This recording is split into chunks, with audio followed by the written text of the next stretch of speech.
Hello everyone! Welcome to Atenor's Vlogs. Yan, gawa na yung aking CR. Peace. So, bali, ito yung nabili kong cabinet na merong kasamang salamin. So, bali, ito, ayan, bali magkadugtong yan. Lababo, at saka yung cabinet na yan. Isang set yan. Yan, bali, kompleto na yan. So, gustong-gusto ko to dahil nga kompleto na siya. Diyan ko ilalagay yung toothbrush, toothpaste, tapos yung mga first aid. Tapos meron niyang ilaw para kung gusto mo makita mabuti yung iyong kagandahan, kung gusto mo mag-makeup, magbunot ng kilay, mag-lipstick, or kahit ano man. Tapos ito, kasama na to. Kasama yan. Isang set yan. Kasama din tong lababo. So, meron din niyang lagayan ng tissue. Diyan ko ilalagay yung aking mga pamunas ng kamay, mga stock. So, pagka kasi meron ng ganito, hindi na ako lalabas para kumuha ng stock sa labas. Nandito na siya sa loob. So, yung mga toothbrush, toothpaste, sabon, shampoo. So, dito na rin. Tapos, nandito na rin yung kahit ano yung pwede nyong ilagay dyan. O pwede naman.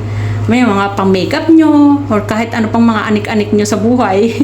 Tapos dito yung mga dental floss naman at yung pang-ahit ng aking anak at saka ng aking asawa. Yan, kaya gustong-gusto ko tong set na to dahil kumpleto na talaga siya. Kaya kahit maliit lang yung aking CR ay ipinalagay ko talaga to. Tapos ito naman yung nabili kong soap dish holder doon sa All Homes. Mas maganda kasi pag may ganito. Mas maganda kasi siyang tingnan kaysa yung nakapatong lang dito. Tapos pag meron kang ano dyan, is kakatas-katas pa yung pag naghugas ka ng kamay, kakatas-katas pa dyan. Pero dito, ito lang ang lilinisin ko. Okay na. Para mas maluwag pati dito. Pwede ka magpatong ng kahit ano pa. Tapos, ito nagustuhan ko rin to dahil mura lang yung pagkakabili ko dito. Ano siya kasi, soft close. Yan, yung kahit magdabog ka hindi mo siya mababasag. Yan, tapos ito naman, yung aming sabitan ng tuwalya is DIY lang yan.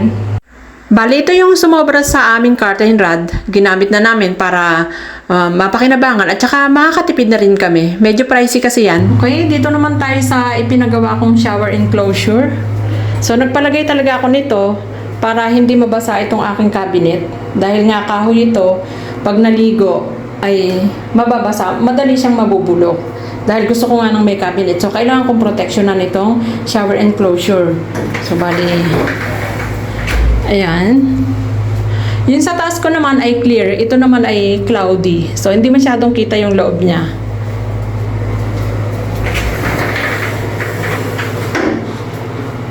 Okay, ayan yung loob ng aking shower room. And gagamitin pa rin namin yung dati kong shower. At saka yung aming heater. Yan, kahit na mainit dito sa atin ay may heater kami kasi magiginawin yung aking anak at saka yung aking mister. Lalo na pagkatag-ulan at saka December. So, kaya kailangan ko talagang meron yan para hindi na kami mag-iinit ng tubig. Yan, so bali, ito yung nabili kong dati ano to, yung oblong, pag ganun. Iba yung shape niya dati. Dahil sa palpak yung una kong nakuha, dahil hindi, may butas yun dito pag ganun eh. Tapos may tornilyo dito. Hindi pantay yung butas doon sa tornilyo. So, hindi siya maikakabit ng maayos. Kaya pinapalitan ko na lang. Yan, ganyan ka lang kaliit.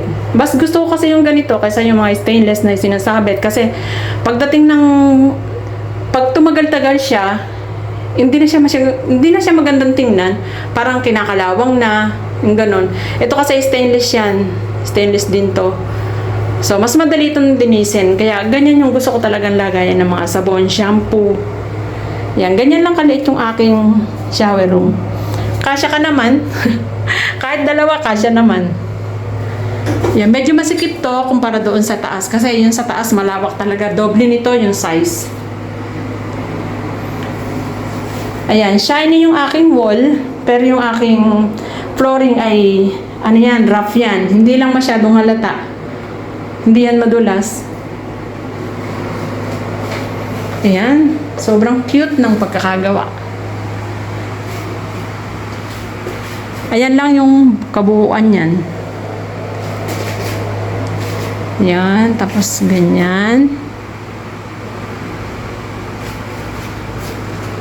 O, kahit maliit yan, ay kompleto yan. Ang cute-cute niya talaga sa actual. Ang ganda ng pagkakagawa. Perfect. Okay, yun lang. Bye-bye.